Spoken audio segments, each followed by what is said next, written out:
కూటమి ప్రభుత్వం అధికారంలోకి వచ్చి 2 ఏళ్లు అవుతున్నా ఇప్పటికీ రాష్ట్రంలో మహిళలకు రక్షణ కల్పించకపోతోంది. విజయనగరంలో ఇంటర్ చదువుతున్న ఒక గిరిజన యువతిపై సివిల్ ఇంజనీరింగ్ వెంకటరమణ అత్యాచారం చేసి ఆమె మృతికి కారణమయ్యాడు. కానీ అతనిపై కనీస చర్యలు కూడా కూటమి ప్రభుత్వం తీసుకోకపోవడం శోచనీయం. భాగ్యలక్ష్మి మాజీ ఎమ్మెల్యే. నమస్కారం. కూటమి ప్రభుత్వం అధికారంలోకి వచ్చి ఆల్మోస్ట్ 2 years కావస్తా ఉంది. ఈ 2 సంవత్సరాల్లో కూడా పూర్తి స్థాయిలో రాష్ట్రంలో లా అండ్ ఆర్డర్ గాడి తప్పి మహిళల మీద, ఆడపిల్లల మీద జరుగుతున్నటువంటి హత్యలు కానివ్వండి, అఘాయిత్యాలు చూస్తే గనక పూర్తి స్థాయిలో రక్షణ కరువైందని చెప్పడంలో ఎలాంటి సందేహం లేదు. ఈ 20 నెలల్లో రాష్ట్రంలో అన్ని చోట్ల కూడా ఎక్కడో అక్కడ మహిళల మీద, ఆడపిల్లల మీద హత్యలు, అఘాయిత్యాలు జరుగుతున్నప్పటికీ కూడా కూటమి ప్రభుత్వంలో ఉన్నటువంటి నాయకులకి కనీసం చీమ కుట్టినట్టయినా లేదంటే అందరూ కూడా ఆశ్చర్యపోతా ఉన్నారు. ఎందుకంటే రీసెంట్గా శ్రీకాకుళం జిల్లాకు సంబంధించి పాతపట్నం నియోజకవర్గానికి చెందినటువంటి 17 ఏళ్ల ఒక బాలిక, ఒక గిరిజన బాలిక అనుమానాస్పద స్థితిలో మరణించడం అనేది నిజంగా చాలా చాలా బాధాకరం. సో ఈ అనుమానాస్పద మృతికి కారణం ఏంటి అనేది ఒక్కసారి కనుక మనం చూసుకున్నట్టయితే, తన తండ్రి చెప్పినటువంటి కొన్ని విషయాలు. ఆ అమ్మాయి ఇంటర్మీడియట్ ఫస్ట్ ఇయర్ విజయనగరం జిల్లా ఎస్కోటలో ఒక ప్రైవేట్ కాలేజ్లో చదువుతూ ఎగ్జామ్స్ అయిపోయిన తర్వాత అక్కడ స్థానికంగా వాళ్ళ తల్లిదండ్రులకి పరిచయమైనటువంటి వెంకటరమణ అనే ఒక సివిల్ ఇంజనీర్ వాళ్ళ ఫ్యామిలీతో పరిచయం ఏర్పాటు చేసుకొని అమ్మాయిని ఇంకా బాగా చదివిస్తాను, ఇంగ్లీష్ నేర్పిస్తాను, అమ్మాయిని నా దగ్గరికి పంపించండి అని ఒత్తిడి చేయడం వలన తన తండ్రి, ఎందుకంటే కూలి పని చేసుకున్నటువంటి తన తండ్రి తన పాప తనలా కాకూడదు, చదువుకొని ఒక మంచి స్థాయిలో ఉండాలని ఒక ఆలోచనతోని, ఒక ఆశతో తను చెప్పినటువంటి మాటల్ని నమ్మి ఆ అమ్మాయిని తీసుకువెళ్ళి శ్రీకాకుళంకి వెళ్ళి ఆ అమ్మాయిని అప్పచెప్దామని వెళ్ళేసరికి ఫోన్ చేస్తే, నేను స్థానికంగా శ్రీకాకుళంలో నేను అందుబాటులో లేను, శ్రీకూర్మంలో ఉన్నాను కాబట్టి మీరు పాపను అక్కడే తీసుకొని రండి అని చెప్పటం వలన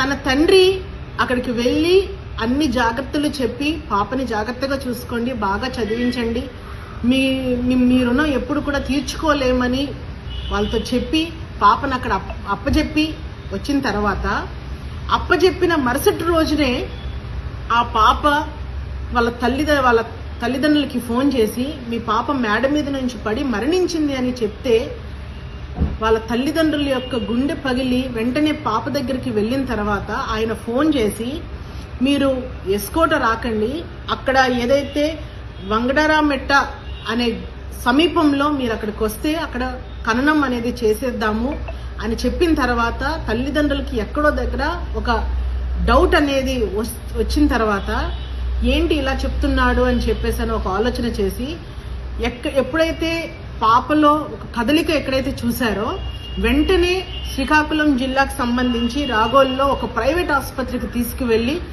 ట్రీట్మెంట్ ఇప్పిస్తామనే లోపు అక్కడ మరణించడం అనేది నిజంగా చాలా చాలా బాధాకరం. సో దీని వెనకాల కారణం ఏంటి? పాపని ఇన్ని రకాలుగా అంటే ఒక మనిషి పలుమార్లు అత్యాచారం చేసి అనేక రకాలుగా హింసించి పాపని చంపినట్టు ఆనవాళ్ళు ఏదైతే చూశారో తండ్రి గుండె పగిలి ఖచ్చితంగా దీని వెనకాల ఎవరైతే ఉన్నారో ఆ వెంకటరమణ అనే ఆయన్ని ఖచ్చితంగా మీరు ఆయన్ని అరెస్ట్ చేయాలి, ఆయన ఉరి తీయాలని ఏదైతే తల్లిదండ్రులు డిమాండ్ చేస్తా ఉన్నారో మేము కూడా వాళ్ళకి సంఘీభావం తెలుపుతా ఉన్నాము.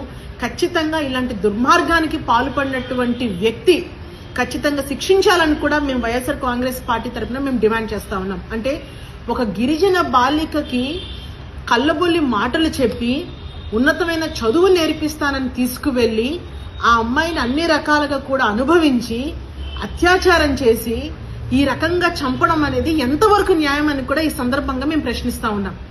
ఈరోజు ఈ రాష్ట్రంలో ఉన్నటువంటి హోంశాఖ మంత్రి ఒక మహిళ అయి ఉండి తను మాట్లాడే మాటలు చూస్తే ప్రతి ఆడపిల్ల యొక్క రక్షణ మాది బాధ్యత, ఏ ఆడపిల్లకు కూడా ఎలాంటి కష్టం రాకుండా మేము చూసుకుంటామని చెప్పినటువంటి అనిత గారు దీని గురించి ఏం సమాధానం చెప్తారని కూడా ఈ సందర్భంగా నేను ప్రశ్నిస్తా ఉన్నాను.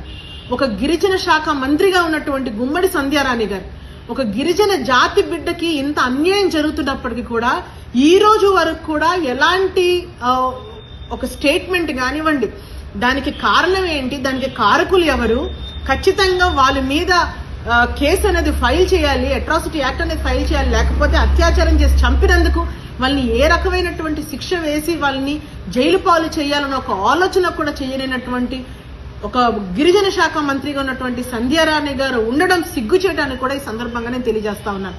ఈరోజు ఈ రాష్ట్రంలో ఉన్నటువంటి డిప్యూటీ సీఎంగా ఉన్నటువంటి పవన్ కళ్యాణ్ గారు ప్రతి ఆడపిల్ల రక్షణ మాది బాధ్యత, ప్రతి ఆడపిల్ల కళ్ళల్లో ఆనందాన్ని చూస్తాము, ఏ కష్టం వచ్చినా కూడా మేము ముందుండి ఖచ్చితంగా వాళ్ళు తాట తీస్తామని చెప్పినటువంటి పవన్ కళ్యాణ్ గారు ఈ రోజు ఒక గిరిజన బిడ్డకి ఇంత అన్యాయం జరుగుతుంటే ఈ రోజు నోరు కనీసం మెదపకుండా, కనీసం దీనికి కారణం ఏంటి, వాళ్ళని ఏ రకంగా వాళ్ళ మీద శిక్షిస్తామని కూడా ఒక భరోసా ఈ రోజు ఆ పేద తల్లిదండ్రులకి కల్పించలేకపోతా ఉన్నారు కదా.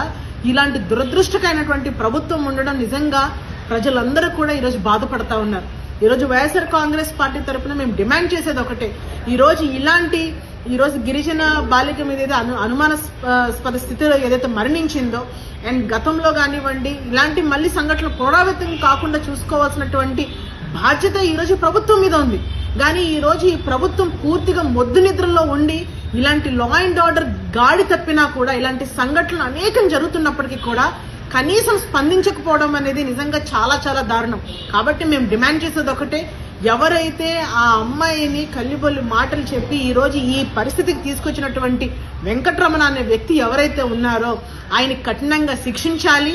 అదేవిధంగా ఆయనతో పాటు ఎవరైనా ఉన్నప్పటికీ కూడా, ఎంత పెద్దవాళ్ళు ఉన్నప్పటికీ కూడా ఈ పూర్తి స్థాయిలో పోలీస్ డిపార్ట్మెంట్ వాళ్ళు దీన్ని ఎంక్వైరీ చేసి ఖచ్చితంగా దీనికి కారకులైనటువంటి వాళ్ళకి కఠినంగా శిక్షించాలని కూడా ఈ సందర్భంగా నేను తెలియజేస్తూ ఆ 17 ఏళ్ల మా గిరిజన బిడ్డ ఆత్మ శాంతి చేకూరాలని కూడా ఈ సందర్భంగా భగవంతుని కోరుకుంటున్నాను. Thank you.